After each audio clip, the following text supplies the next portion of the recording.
Oh, put a sock in it, Mogadon, said Stoic. With soppy librarians like yours, what can you expect? The hairy, scary librarian blushed a delicate pink and shook his size 18 shoes. Baggy Bum, hand me the book from the fireplace, yelled Stoic. Baggy Bum stretched out of his great octopus arms and picked up the book off the shelf. He lobbed it across the heads of the crowd and Stoic caught it, to much cheering. Morale was high. Stoic bowed to the hordes and handed the book to Gobber. Gobber, Gobber, Gobber, yelled the crowd.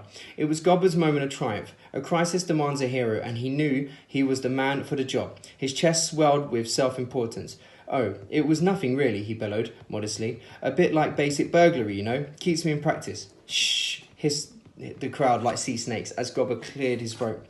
How to train your dragon, announced Gobber solemnly. He paused. Yell at it. There was another pause. And, said Stoic, yell at it. And, that's it, said Gobber. Yell at it. There's nothing in there about Sea Dragon Giganticus Maximus in particular, asked Stoic. Gobber looked through the book again. Not as such, said Gobber. Just a bit about yelling at it, really. Said Stoic. It's brief, isn't it? I've never noticed it before, but it's brief. Brief, but to the point, he added hastily. Like us Vikings. Thank for our experts. Now, said Stoic in his most chief-like manner, since it is such a large dragon... Vast, interrupted Old Wrinkly happily. Gigantically, stupendously enormous. 5 times as big as the big blue whale. Yes, thank you, Old Wrinkly, said Stoic. Since it is, indeed... on the rather large side, we're going to need a rather large yell. I want everybody on the cliff tops yelling at the same time. What shall we yell? Asked Baggy Bum. Something brief and to the point. Go away, said Stoic. The tribes of Meathead and Hooligan gathered at the top of the cliffs of the Long Beach and looked down at the impossibly vast serpent stretched out on the sand, smacking its lips as it devoured the last morsels of its late unfortunate companion. It was so big that it seemed unlikely that it could be alive, until you saw it move like an earthquake, or a trick of the eyes. There are times when size really is important, thought Hiccup to himself, and this is one of them. Dragons are vain, cruel, amoral creatures, as I've heard. This is all very well, and they are a lot smaller than you are.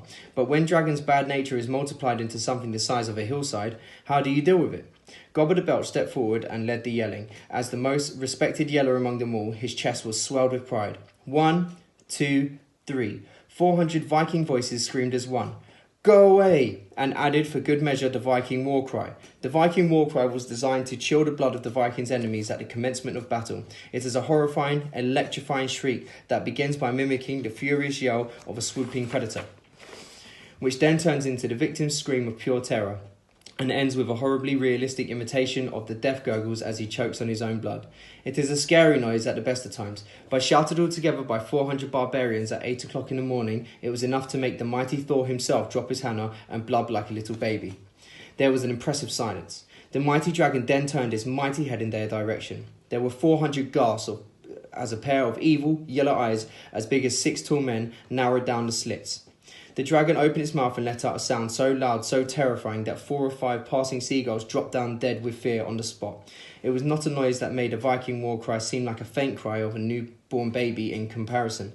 It was a terrible, alien, otherworldly noise that promised death and no mercy and everything awful. There was another impressive silence. With one delicate movement of his talon, Dragon ripped through Gobber's tunic and trousers from his head to toe as if it were peeling fruit. Gobber gave the most unheroic shriek of outraged modesty. The dragon placed the same talon upright in front of Gobber the Belch and flicked him like a spitball, away from the other Vikings' heads and over the wall fortifications of the village.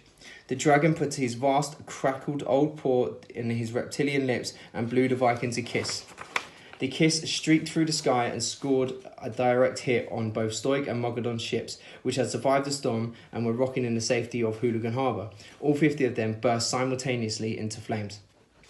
The Vikings ran away from the cliff as fast as the 800 legs could carry them. Gobber the Belch had the luck to land on the roof of his own house. The deep layers of soggy grass broke his fall as he went through them, and he ended up sitting stark naked on his own chair in front of the fire, dazed but unharmed. Okay then, said Stoic to 400 Vikings, suddenly looking scared but wildly overexcited, so the yelling doesn't work. They had reassembled in the centre of the village. And as our fleet is out of action, we have no means of escape from the island, Stoic continued. What we need now, he said, trying to sound as if he was on top of the situation, is for somebody to go and ask the monster whether he comes in peace or in war. I shall go, volunteered Gobber, who rejoined them at that moment, still determined to be the hero of the hour. He was trying to sound noble and dignified, but it was very difficult to be truly dignified with grass in your hair wearing your cousin Agatha's dress, which was the only thing Gobber could find to wear in the house. Do you speak Dragonese? Gobber asked, stoic in surprise. Well, no, Gobber admitted. Nobody here speaks Dragonese. It's forbidden by the order of Stoico Vast. Owen his name and tremble. Ugh, ugh. Dragons are inferior creatures who we yell at. Dragons might get above themselves if we talk to them. Dragons are tricksy and must be kept in their place. Hiccup can speak to dragons, said Fishlegs very quietly from the middle of the crowd. Shh, Fishlegs, whispered Hiccup, desperately digging out his friend in the ribs.